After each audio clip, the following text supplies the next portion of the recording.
मैं हूँ जिला मैनपुरी में। मैनपुरी का एक संस्थान सुगत इंटर कॉलेज जो कि रामबाग ज्योति रोड पर स्थित है, हमारे साथ बात करने के लिए उपस्थित है प्रबंधक महोदय।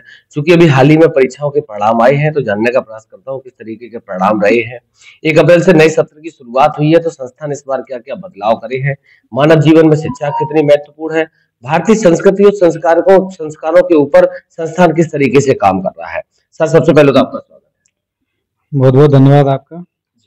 सर, सबसे पहला सवाल, अभी हाल ही में परीक्षाओं के परिणाम आए हैं तो किस तरीके के परिणाम रहे?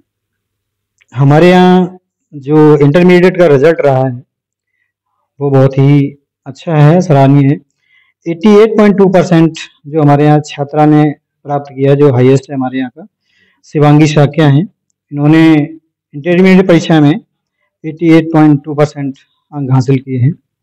कैसे संभव हो पाया? चूंकि कोरोना काल का जो दौर रहा था उस समय शिक्षा व्यवस्था पूरी तरीके से खत्म हो गई थी, तो इस तरीके का जो अचीवमेंट रहा, सफलता रही, वो कैसे संभव हुई? हम लोगों का पूरी एक टीम है, जो हमारे यहाँ के जो स्टाफ है वो ये प्रयास करते हैं मिल करके कि बच्चों को कुछ दे पाएं, शिक्षा के क्षेत्र में कुछ दे पाएं, जिससे एक बेहतर रिजल्ट प्राप्त हो और बच्चा कुछ सीखे और आगे बढ़े। तो हमारे सब लोगों के प्रयास से ही ये सब संभव होता है। बाकी हमारा जो मैनेजमेंट है वो अच्छी तरीके से देखरेख करता है विद्यालय की। 1 अप्रैल से नए सत्र की शुरुआत हुई है, आपने संस्थान ने इस बार क्या क्या बदलाव करे? नए सत्र में हम ये और सोच रहे हैं कि और जो हमारे विद्यालय में थोड़ी बहुत कमियां रह गई हैं, जैसे हमारे यहाँ कुछ बच्चों के एडमिशन होते हैं वो किसी सब्जेक्ट में वीक रहते हैं, उसके लिए हम एक बदलाव पिछले साल से चला रहे हैं। जिन बच्चों को हिंदी या इंग्लिश में प्रॉब्लम आती है उनके लिए हम एक एक्स्ट्रा पीरियड चलाते हैं। उसमें उस तरह जो प्रॉब्लम है बच्चों को उसको सॉर्ट आउट करते हैं, जिससे एक बेहतर रिजल्ट बच्चों के लिए और विद्यालय के लिए मिले। मानव जीवन में शिक्षा को कितना महत्वपूर्ण मानते हैं? बिना शिक्षा के तो कुछ संभव है ही नहीं। मानव जीवन में शिक्षा का तो बड़ा महत्व है।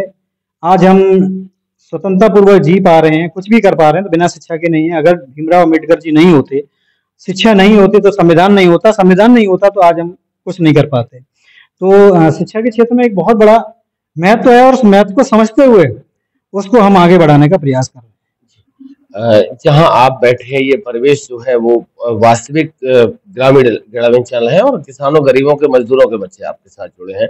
संस्थान की तरफ से किस तरीके का सहयोग है? यहाँ हमारा जो विद्यालय है वो ग्रामीण परिवेश में है, तो यहाँ के जो ग्रामीण लोग हैं उनको उनकी जो व्यवस्थाएं हैं, उनके जो संसाधन हैं, उसी हिसाब से हमें देख के चलना पड़ता है, ताकि बच्चे की पढ़ाई में किसी तरह का अवरोध उत्पन्न ना हो। और बच्चों से, गार्जियन से हमेशा हमें कांटेक्ट बना के रखना पड़ता है। तो बहुत सारी दिक्कत भी आती है, उनको सॉर्ट आउट करते हुए हम बच्चे को किसी तरह की परेशानी ना हो, किसी तरह की पढ़ाई में व्यवधान उत्पन्न ना हो, इस तरीके से हम अपना मैनेजमेंट करके चलते हैं और सहयोग भी मिलता है। थोड़ी बहुत कमियां तो रहती हैं और उसको हम दरकिनार करते हुए आगे बढ़ते हैं। अगर देखा जाए तो वेस्टर्न कल्चर पर पश्चिमी सभ्यता हावी हो रही है, भारतीय मूल के बच्चे अपनी भारतीय संस्कृति से दूर जा रहे हैं, तो उस परिवेश में आप क्या प्रयास कर रहे हैं कि संस्कृति, संस्कारों पे भी छात्र जागरूक हो? उसके लिए हम अपने विद्यालय में कई सांस्कृतिक प्रोग्राम चलाते हैं और सांस्कृतिक और सामान्य ज्ञान की जो भी हमारी अलग से एक्टिविटी होती है वो हम करते हैं। उसके माध्यम से समाज को जो संस्कृत की धरोहर है उसको बचाने का प्रयास करते हैं, कई कार्यक्रम के माध्यम से, और विद्यालय में हमारा जो स्टाफ है उसके माध्यम से हम धीरे धीरे ये सब अवगत कराते रहते हैं। बहुत बहुत धन्यवाद प्रबंधक जी। हमारी तरफ से भी आपको, विद्यालय परिवार को नए सत्र के लिए बहुत बहुत बधाई, शुभकामनाएं। धन्यवाद।